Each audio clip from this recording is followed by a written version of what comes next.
Si David kasama ng mga Filisteo. Ika-27 kabanata. Nasabi ni David sa kanyang sarili, "Darating ang panahon na papatayin ako ni Saul. Mabuti pang tumakas ako papunta sa lupain ng mga Filisteo, para tumigil na siya sa paghahanap sa akin sa Israel, at makaligtas ako sa kanya." Kaya pumunta si David at ang 600 niyang tauhan kay Haring Akish ng Gat, na anak ni Maok. Doon sila tumira sa Gat sa pangangalaga ni Akish, kasama ang kani-kanilang pamilya. Dinala ni David ang 2 niyang asawa na si Ahinoam, na taga Jezreel, at si Abigail na taga Carmel na byuda ni Nabal. Nang mabalitaan ni Saul na tumakas si David at pumunta sa Gat, hindi na niya ito hinanap.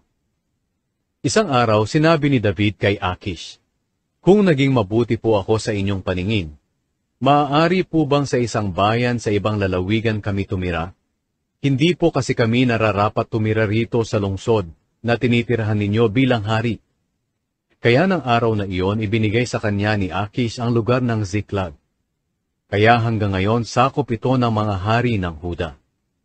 Tumira si David sa teritoryo ng mga Filisteo sa loob ng 1 taon at 4 na buwan. Nang panahong iyon, sinalakay ni David at ng mga tauhan niya ang mga Geshureo, Gisrita at mga Amalekita.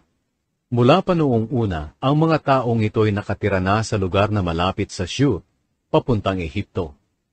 Kapag sumasalakay sila David, pinapatay nila ang lahat ng lalaki at babae at kinukuha ang mga tupa, baka, asno, kamelyo at pati na rin ang mga damit.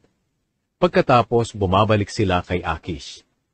Kapag itinatanong ni Akish kung saan sila sumalakay ng araw na iyon, sinasabi nilang sinalakay nila ang Negev sa Huda, o sa bahagi ng Negev na tinitirhan ng mga Jerameelita, o sa bahagi ng Negev na tinitirhan ng mga Keneyo.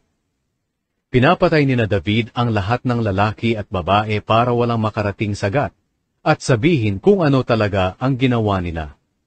Ito ang madalas niyang ginagawa, habang naroon siya sa teritoryo ng mga Filisteo.